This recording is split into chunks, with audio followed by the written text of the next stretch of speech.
exercises for inviting me to this beautiful place.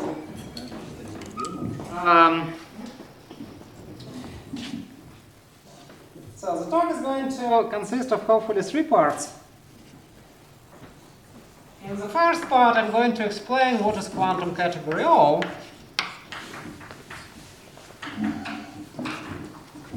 The other gadget, the Affine Hecke category, appeared a number of times. I'm going to briefly recall what it is, and I will need a suitable T structure on this category. It's called U T structure.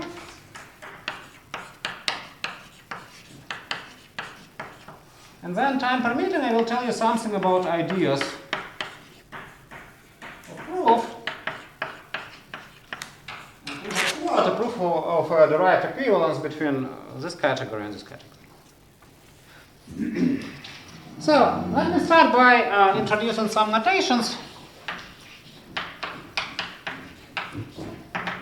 I work with a simple real algebra G.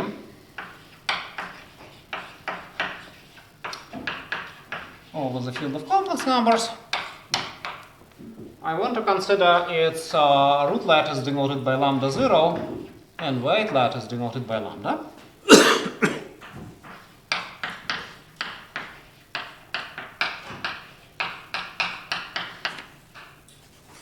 And I'm going to denote by I a label set for simple roots.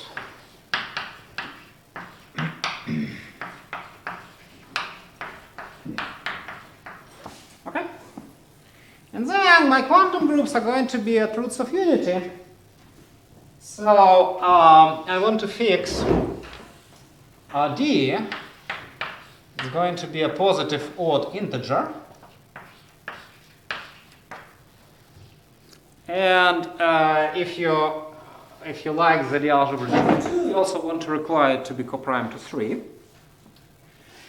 And then epsilon is going to be a primitive root of unity of order D. That will be a parameter for the quantum group. Now, as you know, at roots of unity there are different interesting forms.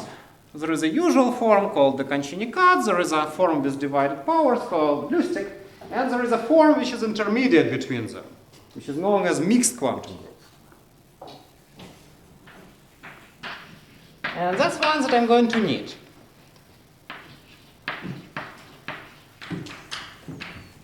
So this mixed quantum group, I'm going to denote by U epsilon mix. As usual, is obtained as follows. So you to consider the generic quantum group of, let's say, field of rational functions.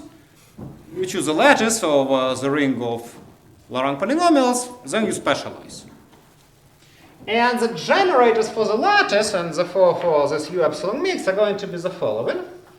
I'm going to take Fi, I'm going to take K nu, and I'm going to take EI 2 divided power L. So where I runs over the set of indices I, nu runs over the weight lattice lambda, and L runs over the positive integers. Okay? I consider all such elements, generate my lattice, and then specialize.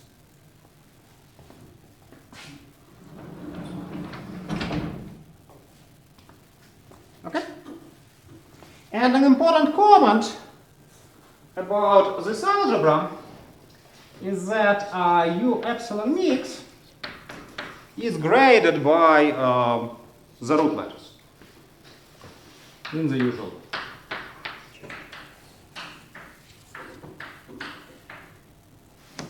Okay. So once I have this grading, I can consider a suitable category of graded modules, which I'm going to call weight modules.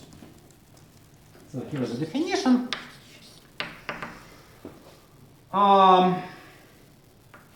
So a weight module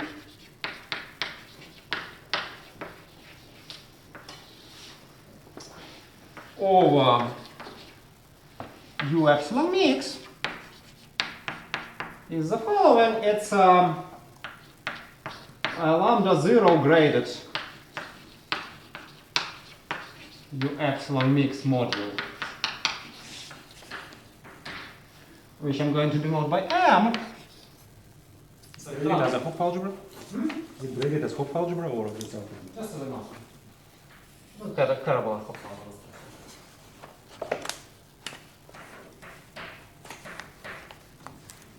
So M decomposes into the direct sum of its weight spaces. And what I want of these weight spaces, I want that the dimension of each individual weight space is finite.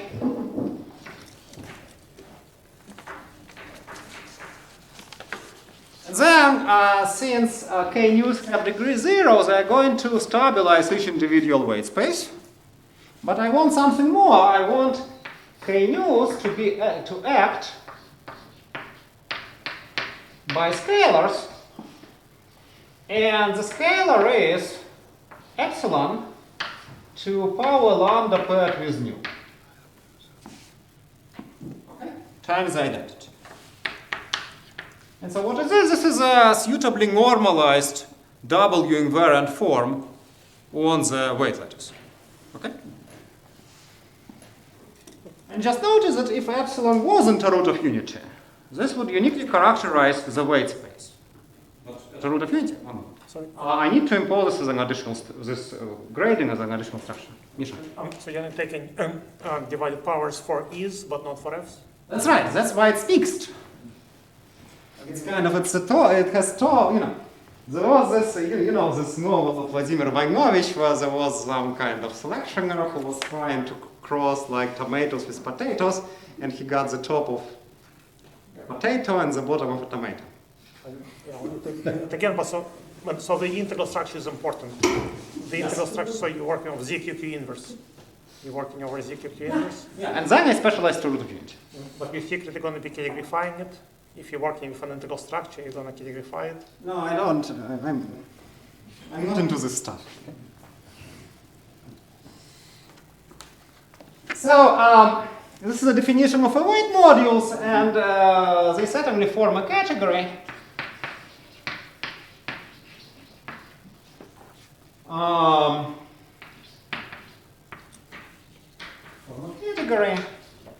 Where morphisms are just lambda 0 graded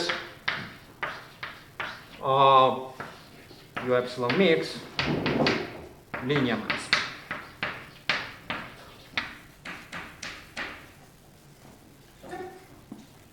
Now, inside of this category of weight modules, I'm going to consider. So the k nu to the minus 1, you have the negative nu, okay, yeah, that's it, sorry. So I'm going to consider a certain full subcategory, which is what I call quantum category O. So definition of quantum category O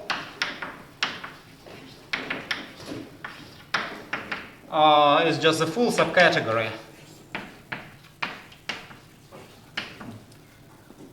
in the category of weight modules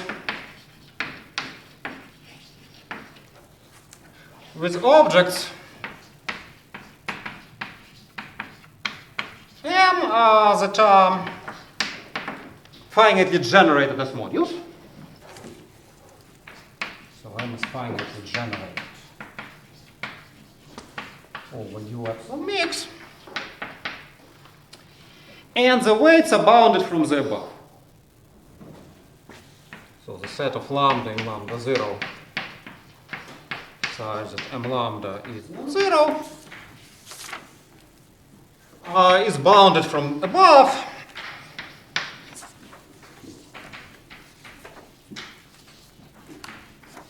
with respect to the standard order on the root lattice. And so if you were to play this game with u of g, you would get the usual BGG category.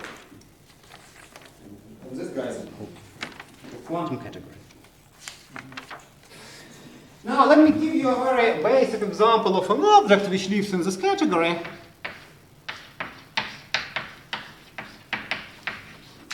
These objects are Varma modules.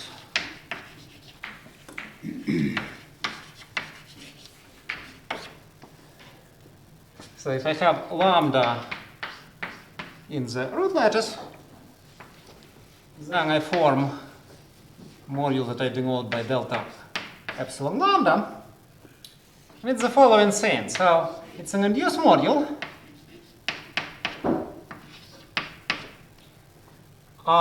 from the non-negative part. Let me call it u epsilon mix bigger equals than 0.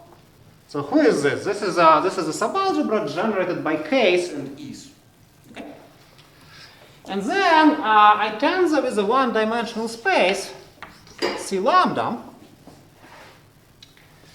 And the convention is that this lives in degree lambda, which then defines the action of this algebra, and then I induce. So this is a module. Also, it has a grading as a tensor product of two graded things. Okay. So that's a moduling mechanism. And then another basic thing that I will need is block decomposition.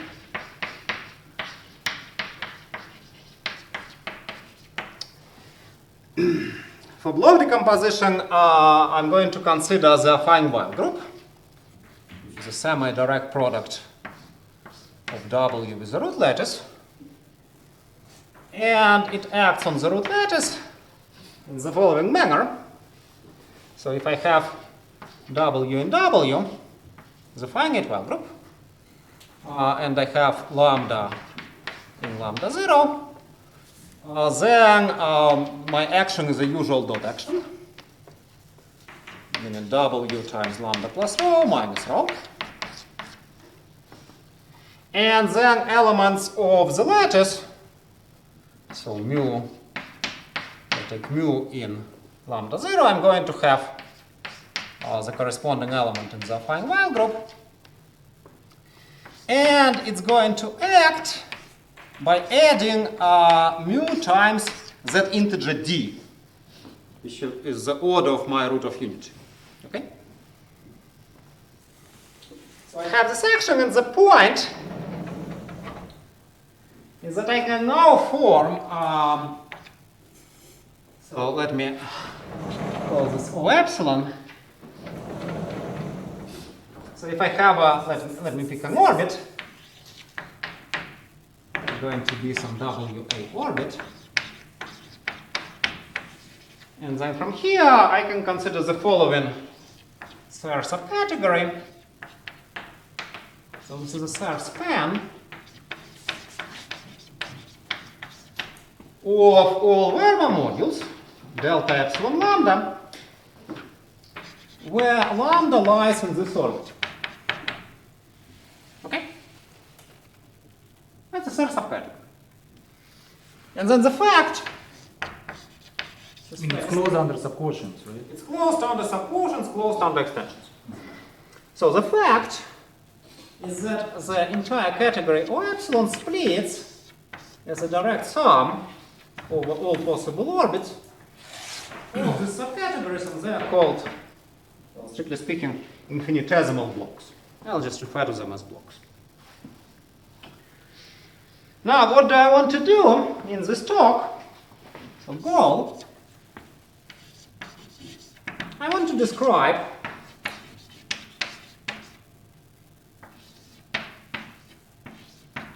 this category.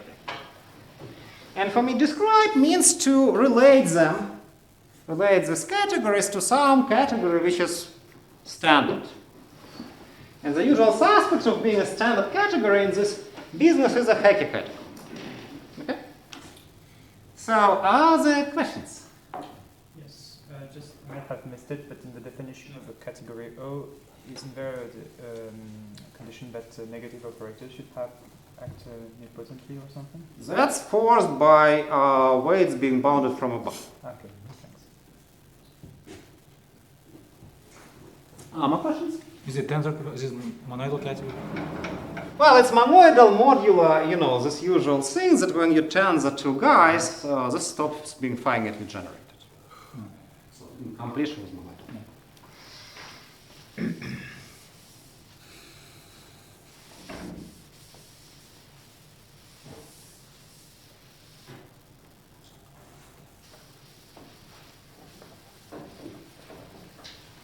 do I understand correctly that these objects want to have infinite length? They have infinite lengths. In fact, the simples in this category are the same as simples over the small quantum group.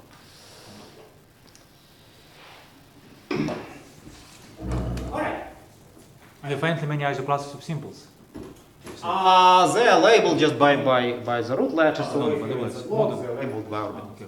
So they're infinitely many.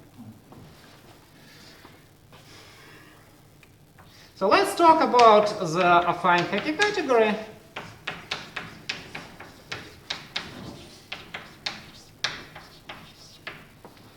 And let me just start with, well, let's call it 2.1. So I want to start with some basics.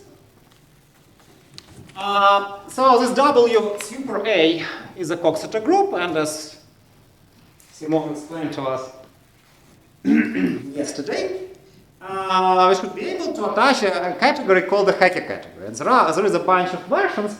So let me explain which version I need. So I want to start with triangulated versions. So I have a triangulated category, which I'm going to denote by curly H sub 0 of W super A. And so who is this? If you are into like categorification, which I promised I won't do, let's say this is KB of S mod. Well, this is a category of Sorgel modules. So we start with Sorgel bimodules and then kill the right action of the base ring. One comment that unlike in Simon's talk, all my categories are without grading.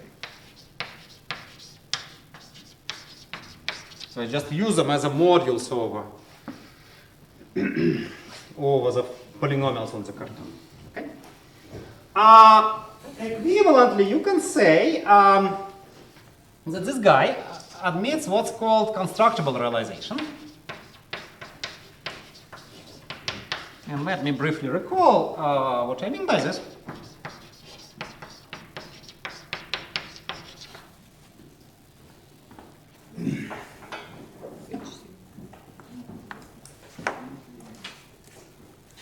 Namely, I'm going to consider the affine Flach variety.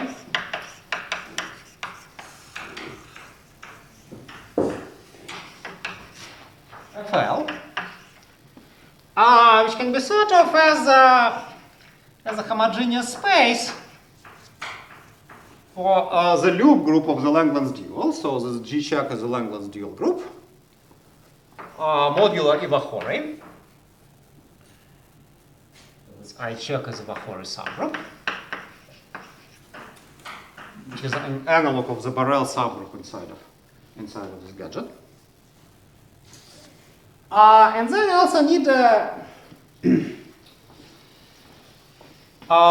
so-called pro-unipotent radical of this I check, namely I check subjects onto T check. Well, it subjects first to Borel and then onto T check, and then I can take the kernel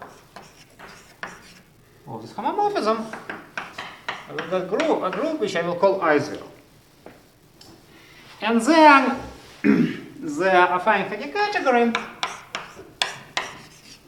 can be thought of as the category of I0 equivariant constructible sheaves on the Flach variety.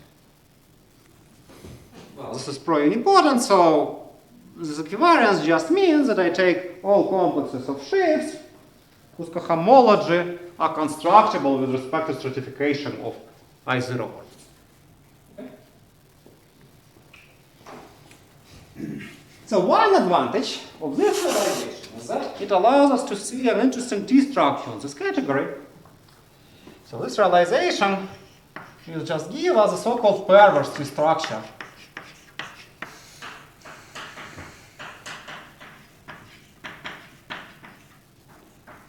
on H0WA.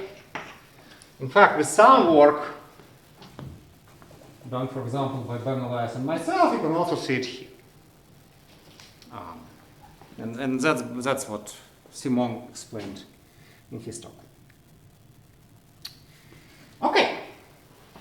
So now I introduce this category, and with these ingredients I can already state some preliminary version of the main theorem. It's a preliminary theorem because closer to the end of the talk I will state a more precise version. So preliminary theorem says that if my orbit theta is free,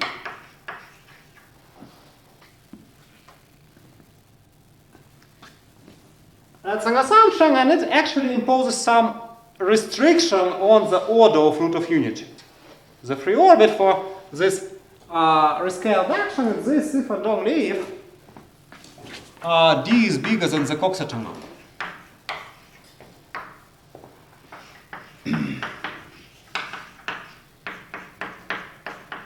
Let's assume that I have a free orbit.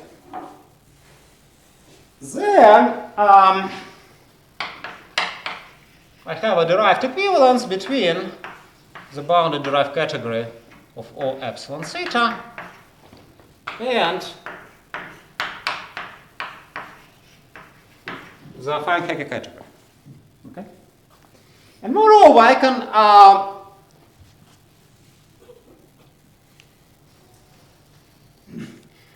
I know what happens with the default T structure on the left-hand side.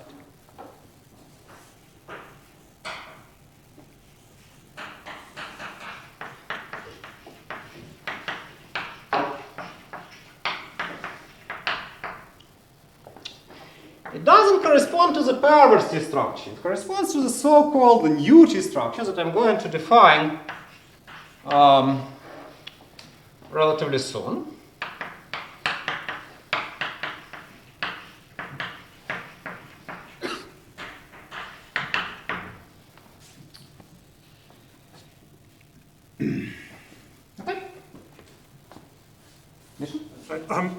On the Grothendieck group, do you think of H0? If you take a Grothendieck group, you get a free rank 1 module over the group algebra of the affine. That's it. And then you take in certain modules, you annihilate by some ideal on the right. Do you want to kind of kill, for instance, do you want to kill the terms in the what's called augmentation ideal of the polynomial ring? I mean, Yeah. you kill augmentation ideal on one side. Yeah. That's it. So what happens to verbs? I will explain. I haven't defined what this means, so I cannot talk about images of individual objects, but I will eventually.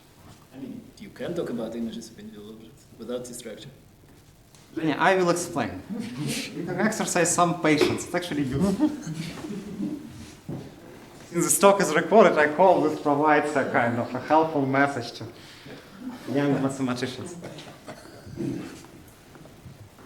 It may also provide some very unhelpful messages. But all right, before I proceed to talking about this new T structure, I want to make several remarks.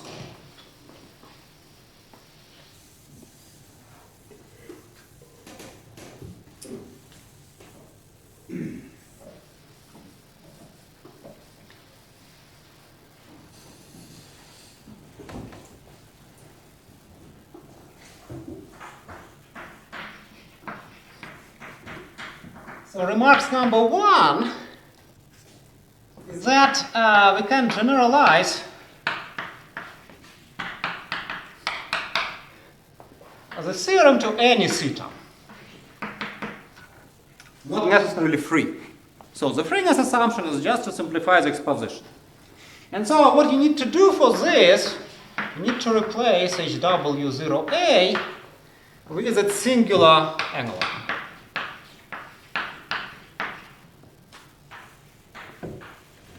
The singularity lives on the left-hand side, where I didn't kill the action of the carton, and is just determined by theta. How is it determined? Well, I mean, this group acts with a fundamental alcove. So you take the representative of theta inside of the fundamental alcove, and this determines a standard parabolic subgroup inside of W super A. That's the subgroup that you need to take for the singularity. Okay? For the free orbit, this intersection is strictly inside of the alcove. The parabolic subgroup is trivial. That's the first remark. The second remark is that both this category of epsilon theta and the heart of these T structures that I haven't defined yet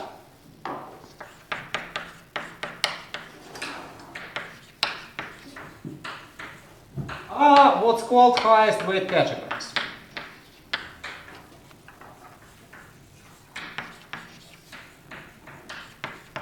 This sort of already appeared in Simon's talk. So what is the highest weight category? It's an abelian category with an additional structure consisting of two pieces of data. The order of the set of simple objects and the so-called standard objects. So the existence of a projective is clear? They're pro-objects.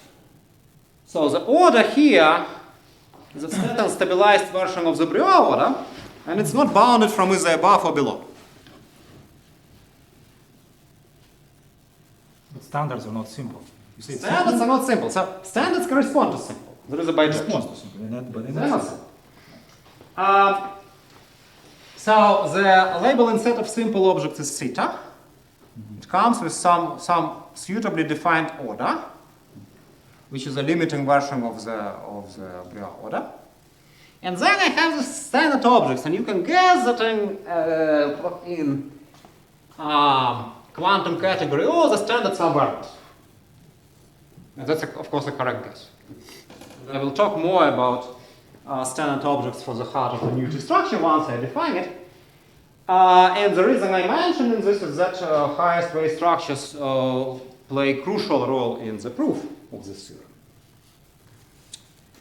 So the second remark number 3, is the following. So one big reason why people care about quantum groups at roots of unity is that this is closely related to modular representations. And this quantum category O has modular analog, well, classical modular analog of this O epsilon theta, and that's a block of let me write it like this: GB mod. What is G here? Well, G is the same G, but now over a field of positive characteristic. Capital B is a barrel. And I can consider strongly B equivariant modules over G. And I essentially get this analog of classical analog of quantum category O. And one can ask whether there is an analog of this theorem. So the theorem still holds in this setting, at least when theta is free. And it has been proved in my earlier paper and actually used to prove this theorem. So, last not least, I want to mention a closely related work. So, various versions of this theorem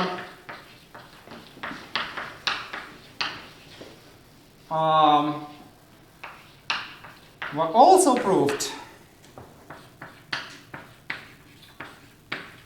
by two students of Gates-Gorey, Lin Qiang and Charles Fu. So they prove a conjecture of Gates-Gorey. In this part of the world is known as Gates-Gorey, I think.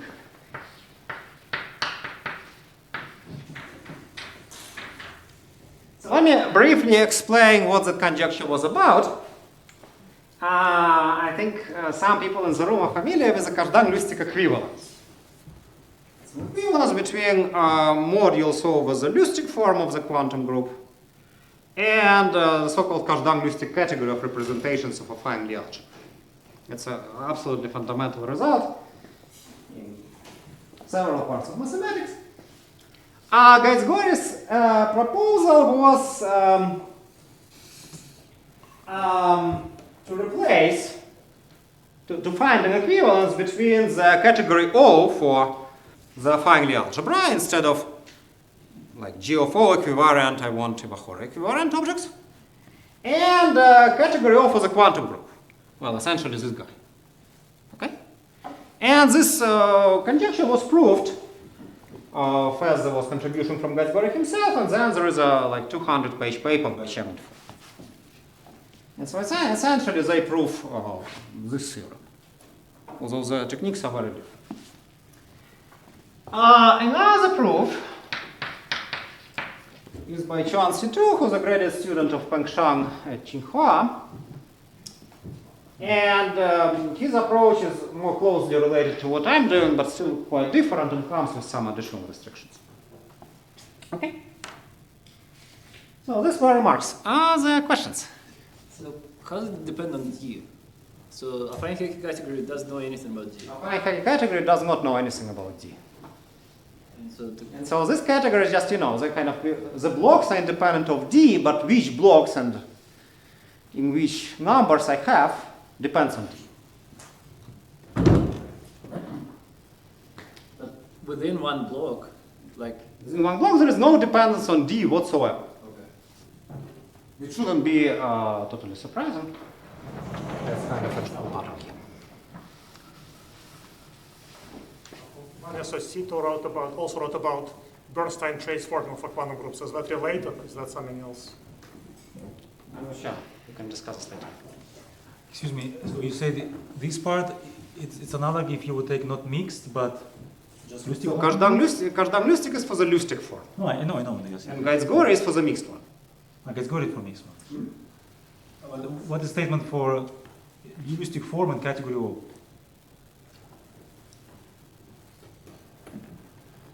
Well, I mean, from my point of view, this is you can form the category O for the Lustig form. I don't think it's particularly nice. I don't know, why not? It's you can define Verma modules. You can define Verma modules, but somehow, I don't know. It's somehow, I don't think it's going to be direct equivalent to the affine Hecke category, I guess. Okay, but at least you're not making statements about it. I'm not making any statements about it, except that I'm not a big fan. If this is a statement. So let me tell you who the new T structure is.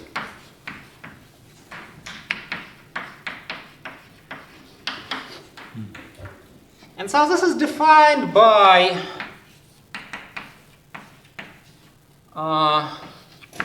Безрукавников and Lin. And I forgot the year. I think it's around 2011 or something. And it's based to a large extent on the previous work of Frankel and Gaitzgori.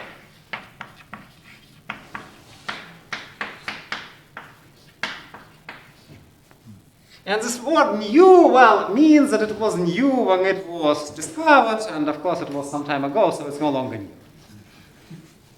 That's how you don't, that's how you don't name mathematical object. For example, I don't know, in Oxford there is New College, and one of the oldest ones. Okay. So to define it, to define this T structure, we'll need some preparation. We'll need to consider the affine braid group, BR super A. It's a affine braid group.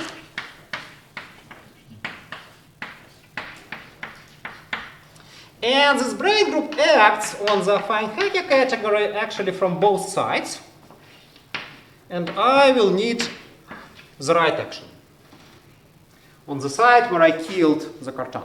Okay? And the notation for this action will be the convolution. So one thing that I can in particular do, if I have lambda in lambda 0, I can form the corresponding element in the affine braid group that I will call J sub lambda. And I can make a act on this category and ask about T exactness properties with respect to the usual perverse T structure. So let me denote by H0WA less or equal 0 is the negative part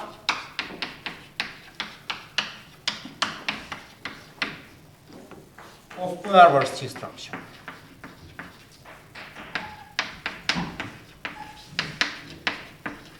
And a basic fact is this. So if lambda lies in lambda 0 plus dominant weights,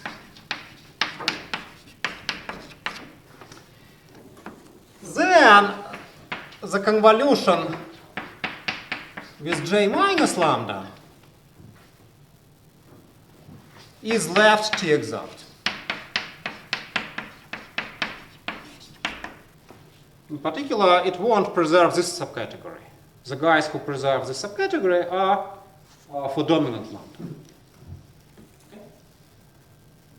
So the reason is that J minus lambda correspond to standard objects, and convolutions with standards is left T exact for the perverse T structure. Okay, with this, I can now state the result of Безрукавников and Lin.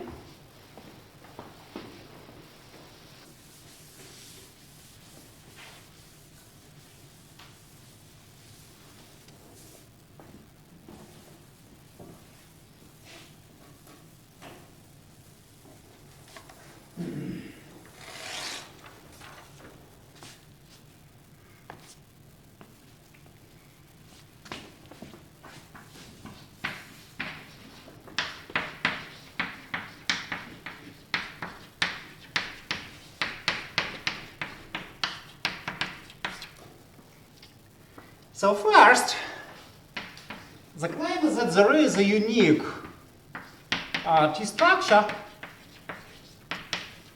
on the affine Hecke category,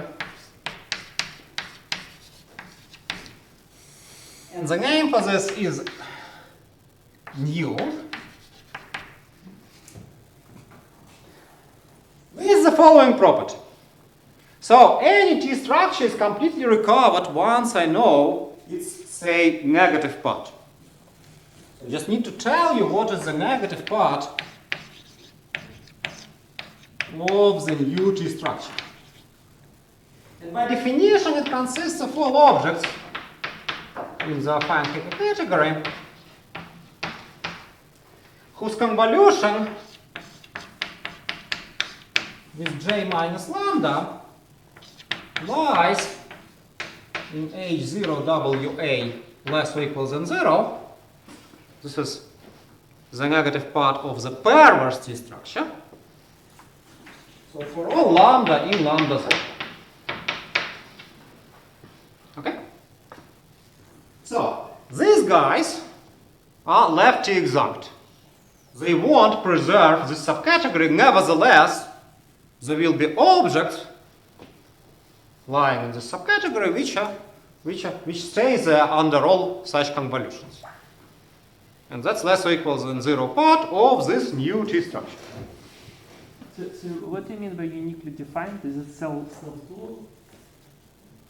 No, once you know less or equal than 0 part, you know big O equals than 0 part. Yeah, okay. That's what I mean. And so the uniqueness part is obvious once you know the existence. And the existence is actually something that needs to be proved.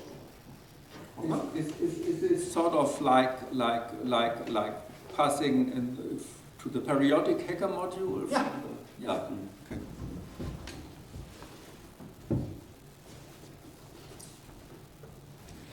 So that was the first part.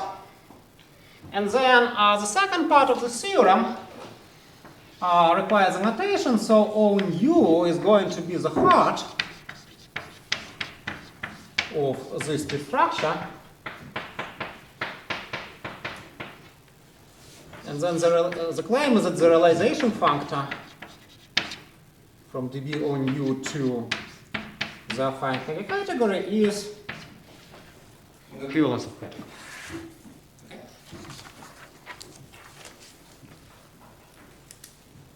Which is not automatic for an arbitrary T structure, but holds here. So to prove this theorem, you just go to the remaining realization of the affine Hecke category, namely the coherent one, and there this theorem is not so difficult. Okay. Let me give you an example of an object which lies in this category on U.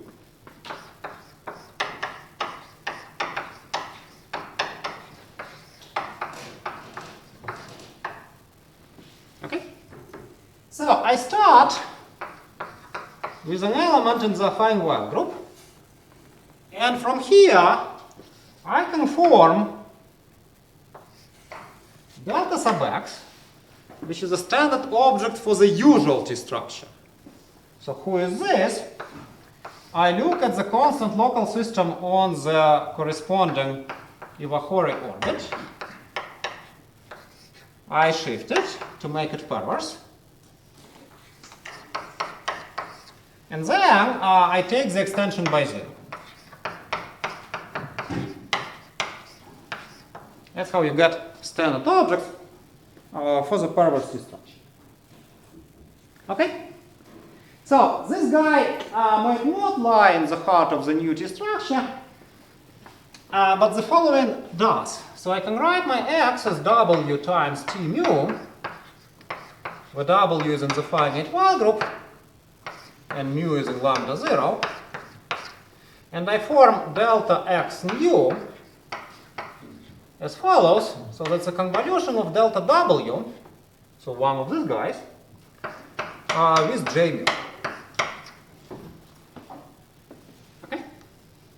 So it turns out that these guys all lie in O nu.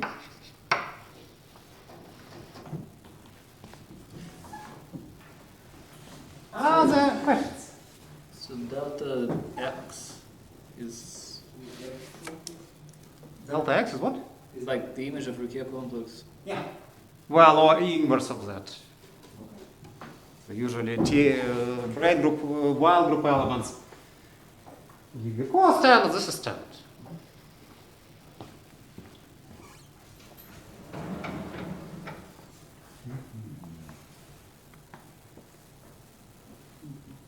More questions? So we're here still in one block.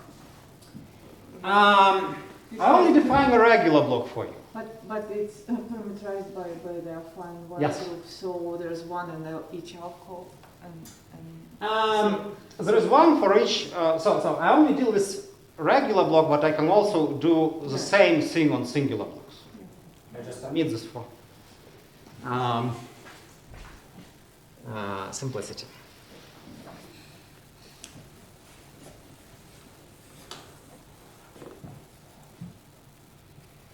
So I mentioned the highest wave structures. So let me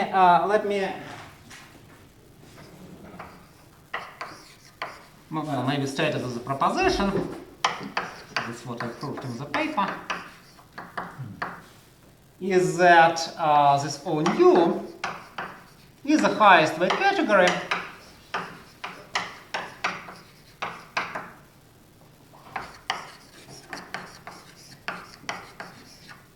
with standards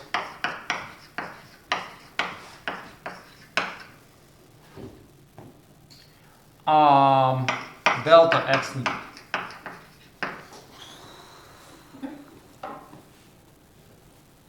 Now here's the main theorem.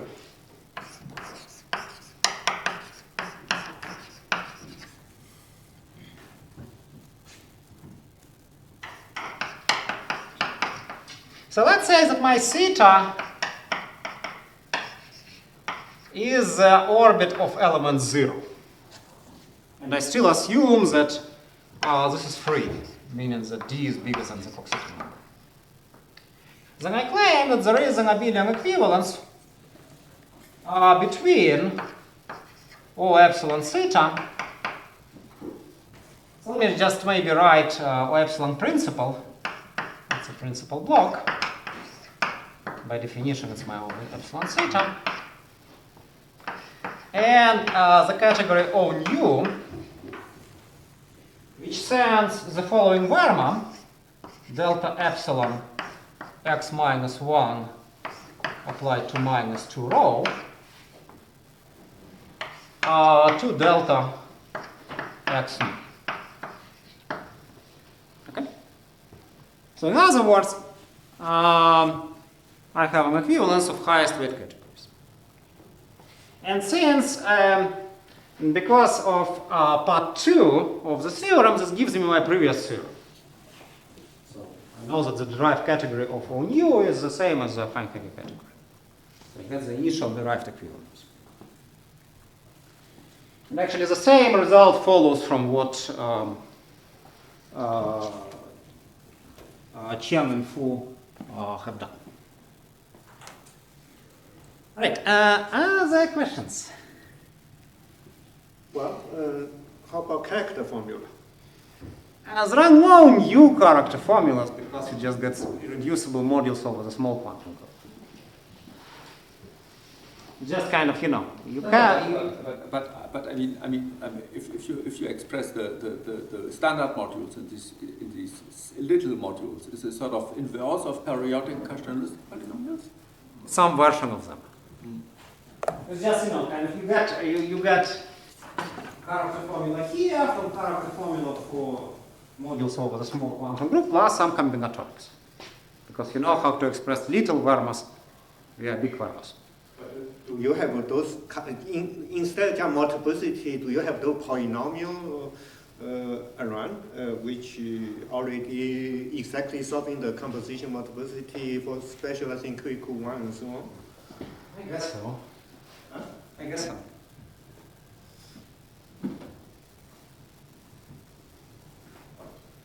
But I mean, is this formula expressing big Vermas by little Vermas something like multiply with the constant partition function? No, with the character of the classical one. With the character of? The classical one. Oh, this is constant partition function. Okay. All right. Okay, so let me tell you something about ideas of proof.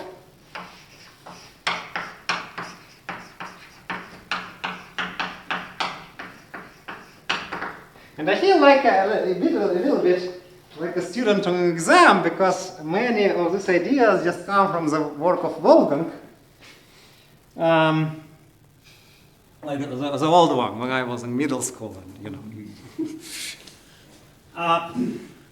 and so step 1, I'm going to actually deform my categories. So my initial categories live over the field and the complex numbers, and I want them to live over a certain ring of formal power series. Namely, let me take a carton H, and then I consider the ring R. They're going to be polynomials from H dual. Sorry, formal power series on H dual and the additional variable H bar. And that's the same as the dual of the affine carton, formal power series. Okay? Now, what I want to do, I want to deform the categories that I have. O epsilon principal and O nu are two categories linear over this ring.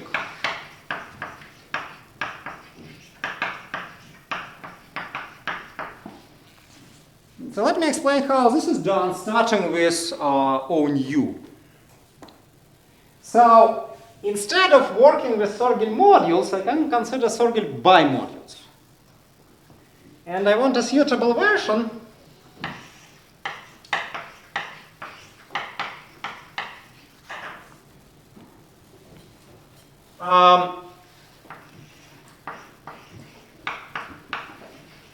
which I will call S-beam wedge.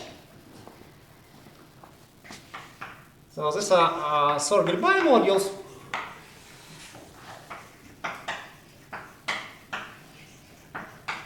Over this ring R. So usually you consider them over the polynomials. Since I don't want to impose any gradings, looking at polynomials is not good. Looking at formal power series is better. But the definition is the same as before. Okay?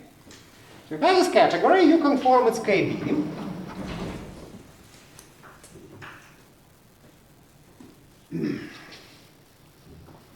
Let me call it H hat WA. It's KB of this completed S-beam. That's a triangulated category, and it still has that nu T structure. So one can define the complete analog of the nu T structure.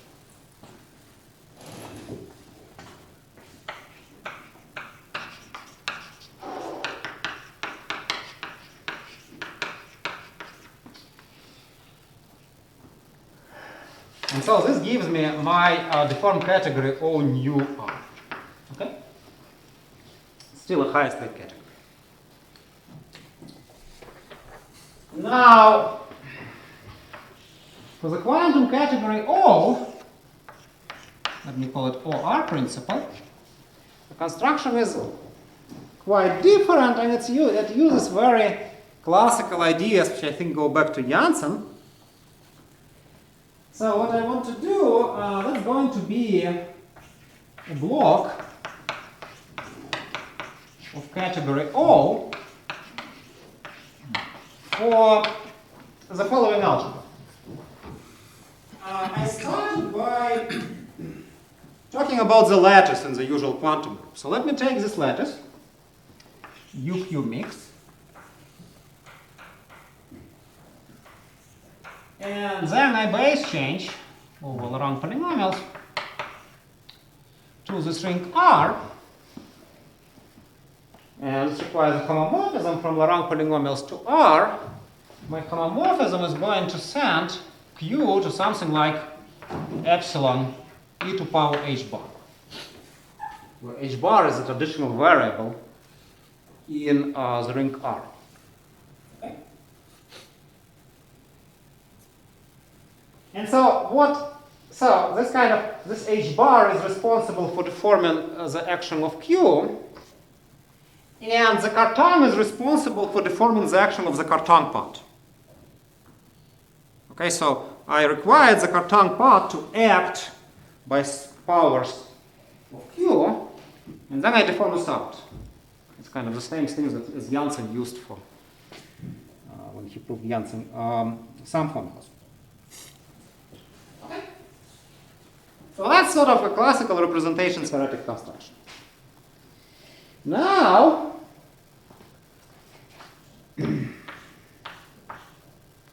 the second part is I want to construct Sorgel functors.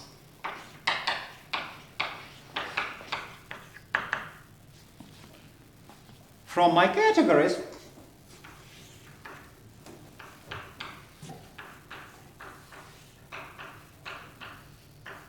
to the category of bimodules over the string R. So the easiest to explain is a functor from the new category, from the heart of the nu T structure. So this part, by the very definition,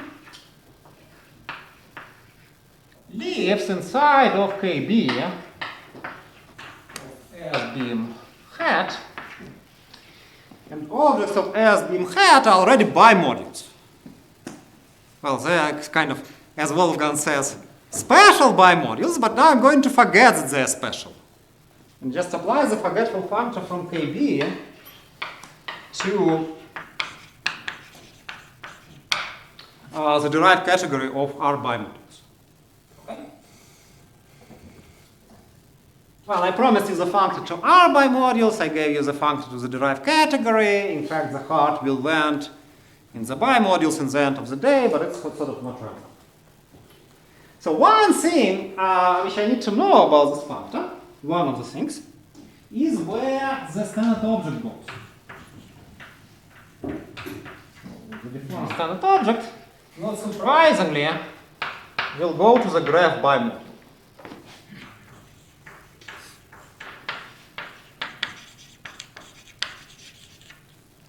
which lives in here.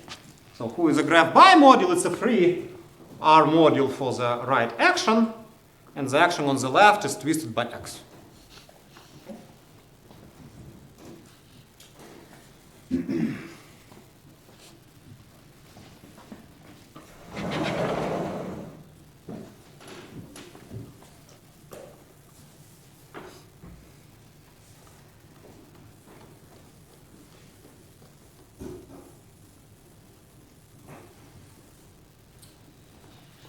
Now, what happens with the quantum category O?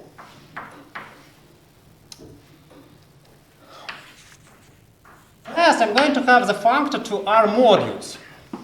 And what I'm going to do, and the name of the functor is going to be WH, which stands for Whittaker, and it's the functor of Whittaker coinvariance. So it will take a module M in my category and send it to its quotient by the action of elements of the form Fi tilde minus 1. And so here I runs over the index set. And who is this Fi tilde? It has the form K nu I Fi of suitable nu I.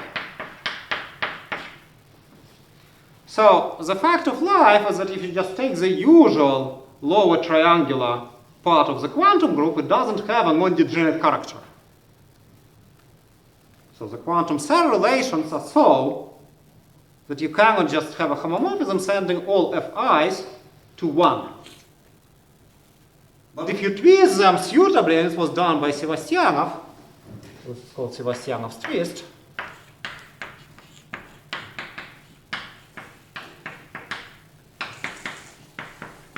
then it has a non-degenerate character. And that's what I can use to take Whittaker coinvariance. It's kind of, if you want to deal with the usual deformed category O, taking Whittaker coinvariance is the cheapest way to define Sorgin's function. And so the same kind of idea works here. Now you will notice that this is only an R module. Why is it an R module? Because this category is R linear. If I want to define the left action of R,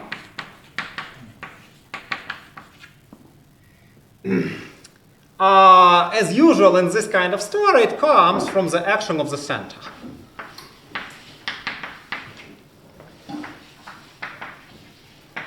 Of the usual De Concini-Katz quantum group.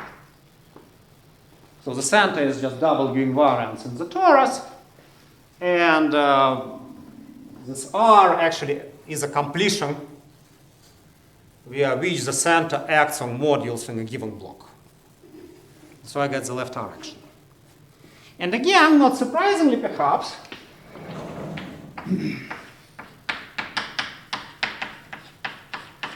the Varma module labeled by X goes to the graph binary. Okay? And so this is all parallel to what Wolfgang taught us a long time ago. But then for the final part, I will need to deviate from his teachings and do something that Raphael Ruquier taught us some time ago. Namely, I'm going to consider categories of standardly filtered objects.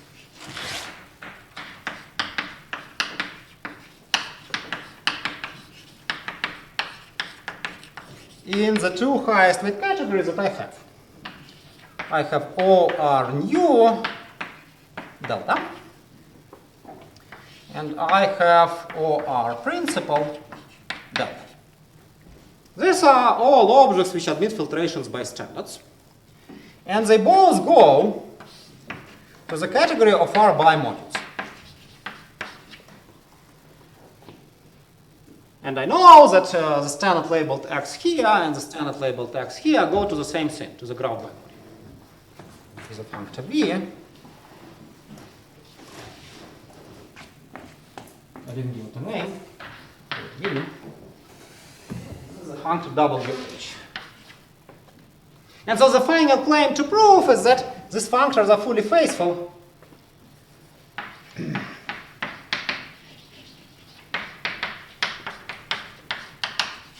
And have the same image.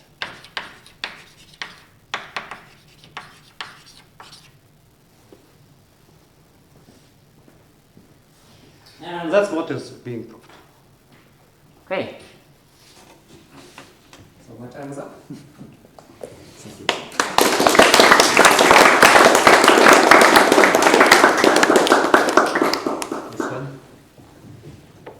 So you mentioned singular cases. So for the singular case, do you also require D to be larger than H, or no?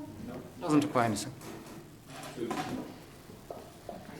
So this means that the singular cases can be treated by some methods. I mean, you don't pass to a principal. No, you don't need to go to the principal block.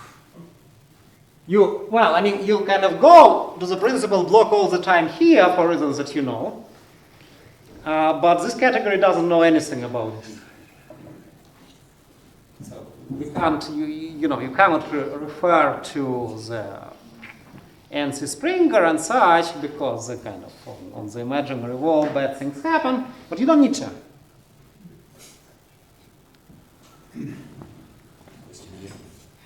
Yeah, so you mentioned that the simple objects are the same as the for small quantum Yep. group. There are finitely many of them. There are finitely many up to gradient shift. Right. So those standard objects, I mean, they correspond to simple objects, Simple objects, but in the graded category. but in the graded category. So, right. Okay. And so, can you see anything useful for the representations of a small quantum group from here? No. Question here.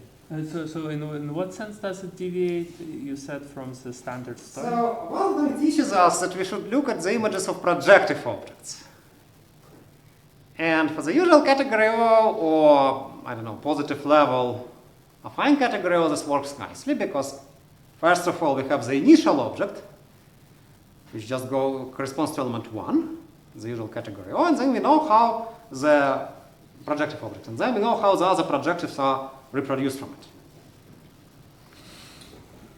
Here, neither of these favorable things are true. We actually even don't have projective objects, they're only pro-objects. There is a conjecture where they go under this functor, which I can tell you. And so the conjecture is this. So look at the usual Sorgel bimodules for the affine Weyl group.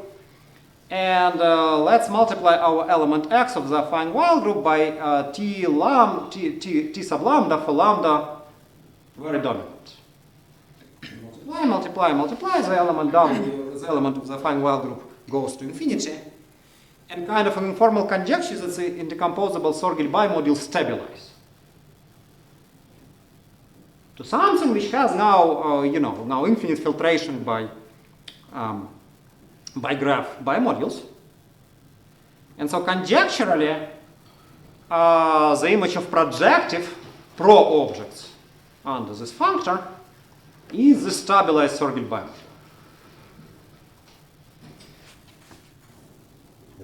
Does this block have tilting? Also, tiltings are now in objects. Because you see, the posit is periodic.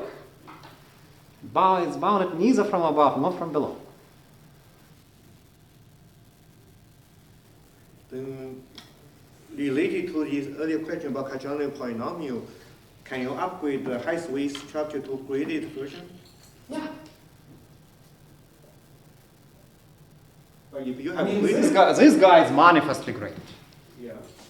So you can think that this equivalence gives you in particular a graded lift of this guy. So strictly speaking, I should be honest with you. So one can make a guess what the cardanolistic polynomials for this guy are.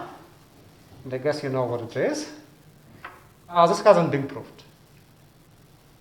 So you kind of, what is this guess? It's a guess that, cardanolistic polynomials establish some kind of stabilization pattern when you multiply by t lambda with lambda very dominant. And you think that the multiplicities here are these stabilized cardanolistic polynomials. This hasn't been proved, but I think it's true. It's true. So really basic question. So you mixed, so ei to the d is 0, but fi to the d is not 0. That's right. And so this category, so it has enough projectives, so it doesn't. It only has projectives which are pro objects. They have infinite Verma flux. And injectives. This very category, strictly speaking, doesn't even have costandards because they are not Nazirian. You can, of course, enlarge your category, and then, yes, you have Which one are you injectives. talking about? New or? Either of them. Huh? Either of them, they are the same. Because projective would be, what you say, pro-object would be infinite length? Or? Yeah, they have infinite Verma filtrations. So That's why it's not really a projective object in the category. Exactly. That's what you ask. Finite filtration. Can you clarify the statement that it has only finitely many simples up to grading shifts? Is it multi-grading? So here the modules are graded, and if you shift of the grading by a multiple of d, is an autoequivalence. The module structure doesn't change, it just shifts the grading. You can shift in any direction. Yeah. Is there a story if you exchange the sign or the divided powers, if you put the divided powers on the negative bar? Yeah. It's with similar thing. Yeah, I mean, there is an automorphism, right, which we suppose. Yeah, but if we keep bounded above. You keep bounded above. I don't think it's a nice category, which I like it roughly for the same reason as the category of positivistic form. But honestly, I don't know. Why you don't like it? Because it's not bounded, or what's the problem? You have quotient, finite quotient. Love and hated aeration. So I think the reason why people don't want category O for the Lustig form is that it has been known for a long time how to obtain simples. Because for that category you have a Steinberg tensor product theorem. Essentially the study of simples reduces to study of finite dimensional ones, and simples in category O.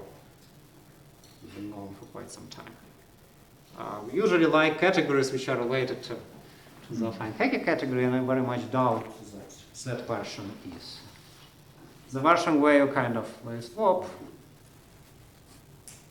would be somehow dual, but I'm not sure. Can you say about, again, what these deformations? Are they in some sense flat deformations? Yeah. Like your home spaces are free modules over R? You change sets of objects? Well, not all of them, some of them. So, for example, if you take two Verma modules and deform them, then generically there are no homes. So you deform objects also? I deform objects, of course. Okay, okay. So here I just kind of, in my original category, I want my, let's say, element ki act by some power of epsilon, and here I want my element ki act by power of epsilon times the suitable power of an indeterminate. And so if everything is very generic, then different Vermas stop talking about each other, and the category becomes semi-simple. Which is what? Which is important for the okay. Is that a question? Maybe we stop there and thank you.